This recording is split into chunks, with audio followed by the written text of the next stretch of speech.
Oi, pessoal, vamos lá, mais uma semana de estudos. Vamos falar de álgebra um pouquinho essa semana. Vamos recordar as equações do primeiro grau, tá bom? Então, bora lá, bora estudar. Vamos lá. Bom, pessoal, para a gente relembrar, né, um pouquinho sobre as equações, tem um desafio legal na apostila de vocês, tá bom? Que diz assim, ó, um tijolo pesa 1 quilo mais meio tijolo. Quanto pesa um tijolo e meio? Bom, então aqui nós temos o desenho da balança, ó, igual no 7º ano nós aprendemos equações usando a balança. Então essa balança indica que tudo que está nesse prato, aqui no primeiro lado aqui da minha balança, tem pesando igualzinho o que está no outro lado. Por isso que essa balança está em equilíbrio, ó, os dois pratos na mesma direção. Então, aqui está escrito exatamente o que está aqui, ó. Um tijolo pesa 1 quilo, então tem um peso de 1 quilo aqui, e mais meio tijolo, representado na balança. Agora, representando com uma equação, ó lá.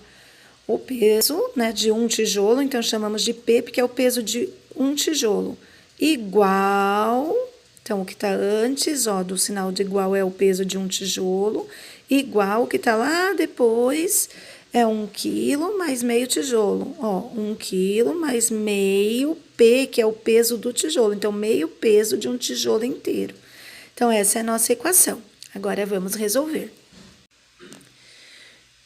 Então, olha só, pessoal, para que a gente consiga resolver, vamos lembrar algumas coisinhas, né? Então, o que está antes do sinal do igual aqui, né, que é só o peso do tijolo nesse caso, mas tudo que tiver aqui antes do sinal do igual vai ser o primeiro membro da minha equação, tá bom? E o que está depois do sinal do igual vai ser o segundo membro da minha equação, tá? Então, eu tenho dois membros na equação, antes do igual, tudo que está antes do igual é o primeiro membro, tudo que está depois é o segundo membro. E esse sinal do igual serve justamente para isso, para dizer que o primeiro membro, tudo que está no primeiro membro tem que ser igualzinho ao que está no segundo membro, tá? E o que nós aprendemos, né? Nós aprendemos lá no 7º ano, que eu posso tirar, se eu tenho meio tijolo aqui, ó, e aqui eu tenho um tijolo inteiro, eu posso tirar meio tijolo de cada lado, que é o meio P, né? E o que nós aprendemos? Que tudo que fazemos de um lado da equação, temos que fazer do outro, para manter a igualdade. Então, eu vou começar a resolver a minha equação. Como eu tenho o tijolo dos dois lados, está difícil de descobrir o valor assim. Então, eu vou tirar esse meio peso aqui, esse meio P desse lado, que é o meio tijolo, e vou tirar aqui também, tá? Então, vou lá tirar assim, ó, menos o meio P desse lado.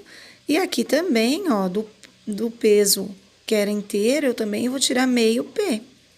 Tudo que eu faço no segundo membro da equação, tem que fazer no primeiro, tá? Então, vou lá colocar o meu sinal do igual primeiro.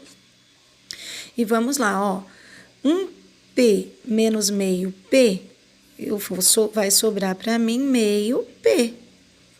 Né? Se eu tenho um tijolo inteiro, tirei meio tijolo, fiquei só com meio tijolo, tá bom? Aí, aqui eu tinha 1 mais meio P menos meio P. Então, meio P menos meio P dá 0. Mais 1, sobrou só 1 aqui desse lado, tá? Bom, aí continuando, o que eu tenho agora aqui em seguida, ó? Eu tenho uma divisão por 2. Eu tô dividindo por 2. Então, o que eu posso fazer dos dois lados para tirar esse divisor aqui? Então, eu vou multiplicar esse lado por 2 e esse lado também por 2. Ah, por que multiplicar? Olha só, que eu estava somando, eu subtraía. São sempre as operações inversas que eu faço dos dois lados. Então, aqui eu estou dividindo, vou multiplicar. O que acontece quando eu multiplico? Esse 2 que está aqui multiplicando, também posso dividir. Então, 2 dividido por 2 dá 1. Uma vez o 1P, sobra só o P, que é o peso do tijolo, que é o que nós queremos descobrir, quanto pesa esse tijolo inteiro. E desse lado sobrou uma vez o 2, que é 2. Então, quanto pesa o tijolo inteiro? O tijolo inteiro pesa 2 quilos, né? Que a gente estava falando de quilogramas. Então, o tijolo inteiro pesa 2 quilos. Essa é a resposta da nossa equação, tá? Só para relembrar um pouquinho com um exemplo prático.